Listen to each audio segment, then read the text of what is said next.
right, you guys. So what is going on? This is your boy TLB. So I thought I would talk a little boxing, do some boxing talk. So, I don't think nothing significant is coming up this weekend. It might be the Dillian White fight. That's coming up pretty soon, if I'm not mistaken. But, I'll check and see if any boxing is coming up. But, they had a good card. Golden Boy had a very good card. Now there's a little bit of controversy going on with the Jojo Diaz Regis Prograis fight, but I'll talk about that in a minute. I'll circle back to that in a minute. But the main topic, or should I say the main subject of this video, is this right here. So now launched basically going to be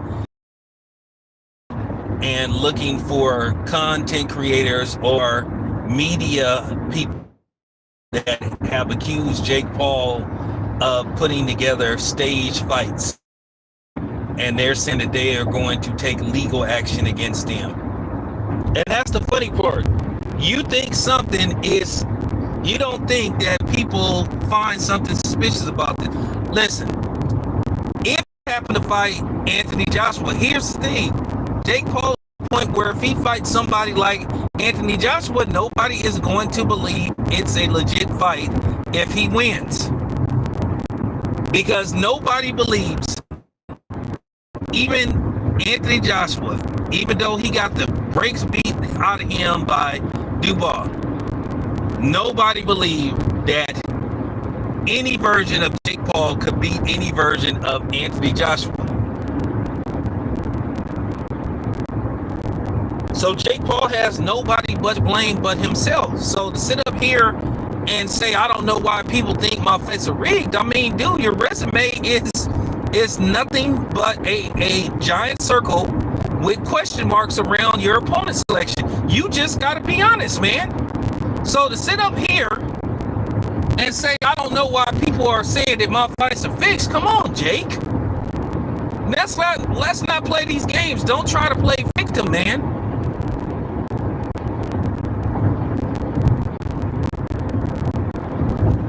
I'm just telling you the truth.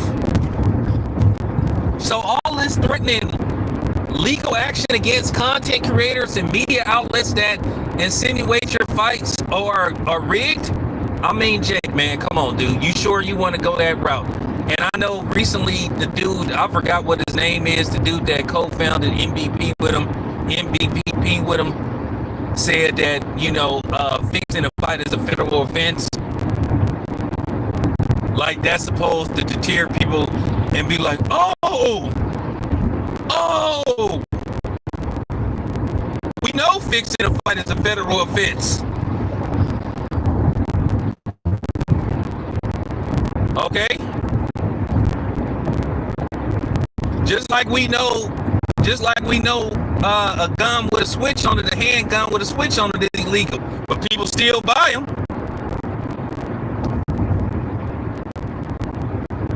There's a lot of things that's illegal, but people still do it. So I mean, what was that supposed to prove? You think people was go fixing a fight is a federal offense? Hey, drunk driving is illegal, but people still do it. I mean, you know what I'm saying? Robbing a bank is illegal. People still do it. Murder is illegal. People still do it. Sexual assault, rape, that's illegal, but people still do it. So what did you think that was supposed to do when you said that? It's not going to make people So that's the thing. Now I've done some stuff with MVP. I've advertised some of their fighters and stuff. They have credentialed me for events at the last minute. The eve of the event, they credentialed me for his fight with Julio Cesar Chavez the eve of the event. Did the same thing with the Emmanuel excuse me, not Amanda Nunes. They did the same thing with the Amanda Serrano's fight and Kate Taylor. Credential me the eve of the fight. So I'm like, why would nah, man. So I'm just saying, I find this just rather amusing. If I'm Jake Paul, I would ignore it. The best thing for Jake Paul to do to prove everybody wrong, fight somebody legitimate. Fight a current and active boxer, not somebody that got 1 foot in retirement like Julio Cesar Chavez. Okay, you fought Anderson Silva. Anderson Silva was in his 40s. And to my knowledge, he only had one professional boxing match against, guess who? Julio Cesar Chavez. And he beat Julio Cesar Chavez. So that should tell you all you need to know about Julio Cesar Chavez. I mean, Julio Cesar Chavez basically fought Canelo, and he didn't do nothing against Canelo. He just basically sat up there and let Canelo just punch him.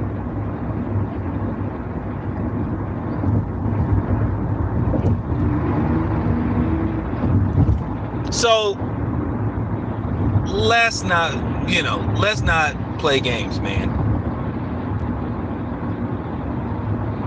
Let's not play games with this. So I'm gonna say this again. I'm gonna reach out to Jake Paul's team. I'm gonna reach out to that dude. I'm gonna try to see, can I get Jake Paul's somebody from Jake Paul's team on here. I'm gonna try to see, can I get either the co-founder of MVP Promotions, or I'm gonna try to see, can I get Jake Paul himself. So I'm gonna reach out and I'm gonna see, can I get either one of them on here, and I'm gonna let them try to explain. But then I'm also gonna try to explain to them why people think they fights are rigged. So like, you can't sit up there. See, the thing is with me, nobody didn't think somebody like him who was a former actor. I'm just like, bro, listen, man. Listen, it sounds good. It sounds good, but resume itself is very suspect. And we got to stop like playing these games.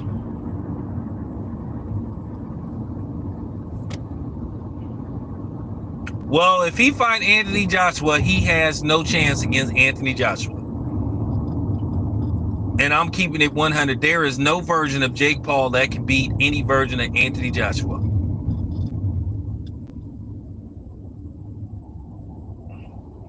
I mean, if Jake Paul want to further try to legitimize himself, but then again, this would be his pattern.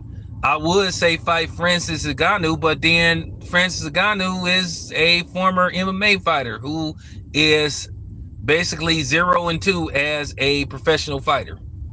He is 0-2. Even though he did very well against Tyson Fury, in which a lot of people thought that he should have got the nod.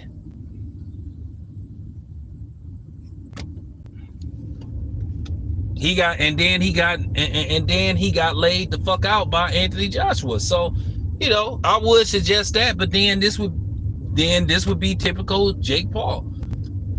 But I'm telling you right now, no version of Jake Paul could beat Anthony Joshua. I don't care what Duval did to him. I don't care what I'm serious. I don't care what happened. He definitely can't beat no Usyk in a fight. Nobody believes that, even though they had that face-off. Nobody believes that he could beat Alexander Usyk. Nobody believes that Jake Paul has a legitimate chance of beating, arguably the pound-for-pound best fighter on the planet, not named Terence Crawford. I still have Crawford at number 1, even though Usyk himself has said Terence Crawford is number 1.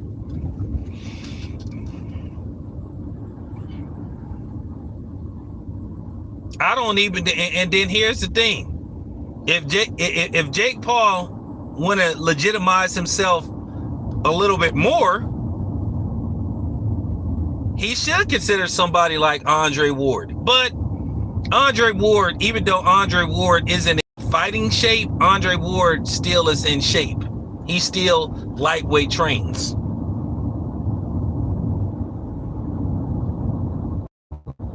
But I don't think Jake Paul would take that fight because that would be disastrous for him. And I can tell you right now, Andre Ward, I can tell you, you're going to get the real Andre Ward. Andre Ward got too much integrity.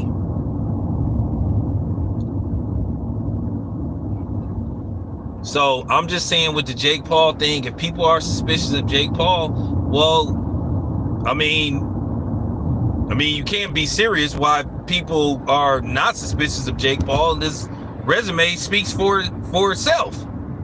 His opponent selection speaks for itself. And I'm going to tell you right now, if Anthony Joshua loses to Jake Paul in a fight, Anthony Joshua should disappear and should never be seen ever again. And when I say that, he should disappear off the face of the earth. I'm saying he should never want to be heard from again if he loses to Jake Paul in a fight. But I just think if Anthony Joshua would lay Jake Paul out. I think he would lay Jake Paul out. I'm gonna be honest with you. I think in retrospective, I think that's a 3-round fight.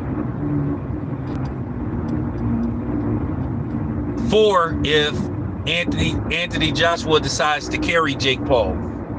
I just think he would lay Jake Paul the fuck out within 3 rounds.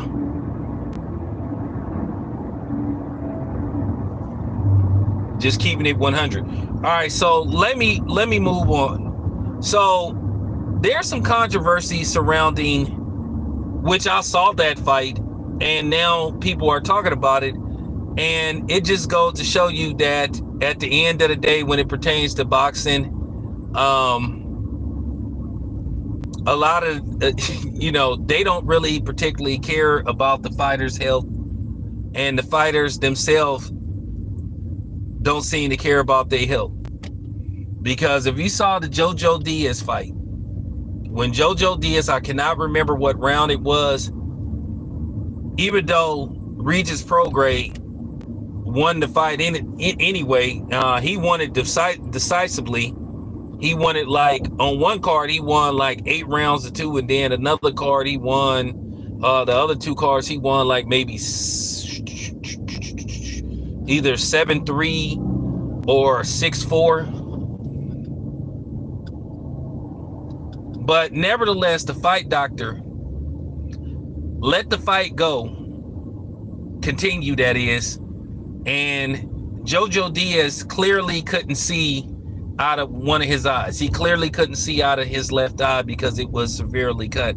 And the doctor asked him, how many fingers did he see? I think it was I think he actually held up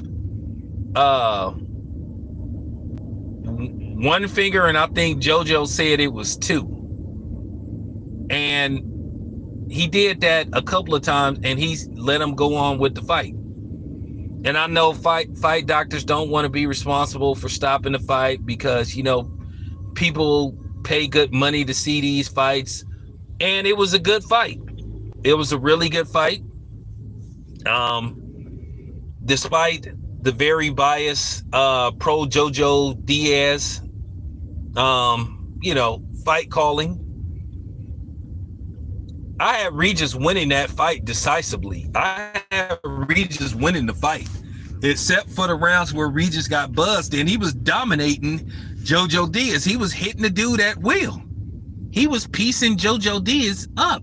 Now, me myself, a few years ago, would you had that fight happen like about maybe 3 or 4 years ago, probably Regis Prograis would have stopped Jojo Diaz, and then his punch resistance was really questionable. I mean, he was getting noodle legs pretty easy. But Regis said that he only was truly hurt like in the first round.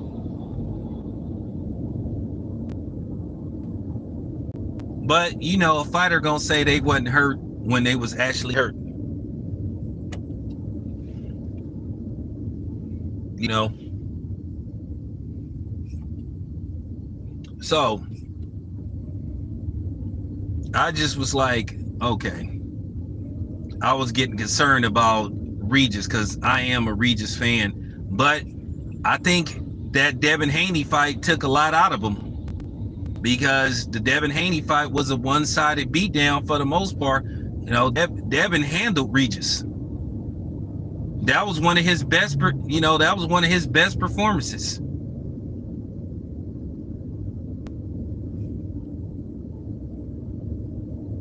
So I'm thinking to myself, that fight took a lot out of him. And Regis, since the Devin Haney fight, hasn't looked that good. I mean, he lost to Jack Catterall. He got dropped. I think he got dropped twice by Jack Catterall. So he got beat by Jack Catterall. Then he has this type of performance against Jojo Diaz. He was like an overwhelming favorite. He was like something like a 10-1 favorite. I mean, he ended up winning the fight. But when I heard Sergio Mora say that they thought Jojo Diaz won that fight, man, get the fuck out of here, dude. Like, you a damn lie if you think Jojo Diaz won that fight. That was just laughable for them to try to sit up there and try to insinuate that Jojo Diaz remotely. Fight wasn't even close.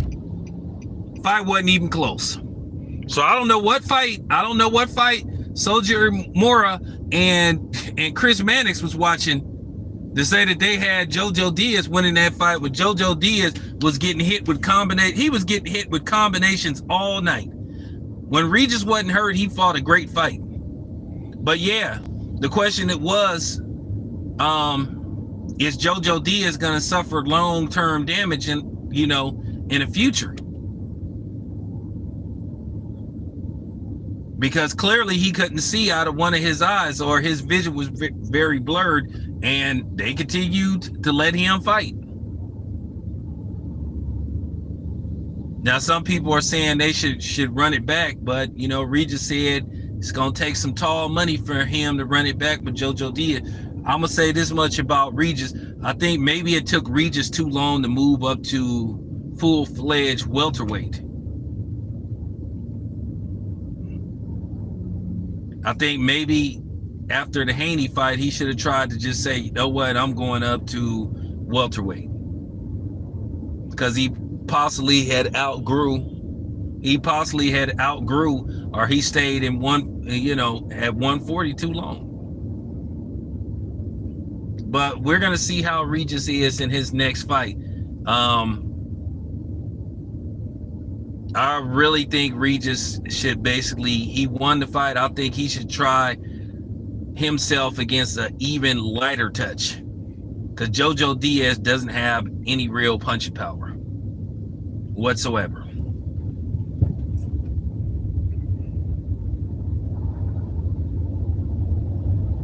Now, a fight I would like to see a rematch, which I think warrants a rematch, is Kenneth Sims versus Oscar Duarte.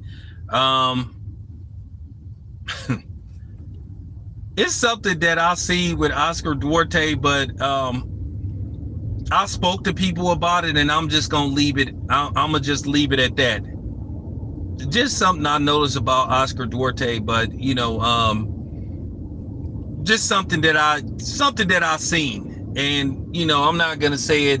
I'm not gonna say it on the stream or nothing like that, but it's just something that I saw in Oscar Duarte. But as far as that fight go, I thought Oscar Duarte, I thought he did enough to win the fight. I had it 7-5 for Oscar Duarte. There was, like I said, one dude said those punches wasn't landing cleanly by Duarte, but he looked it better initiating his game plan than Sims did.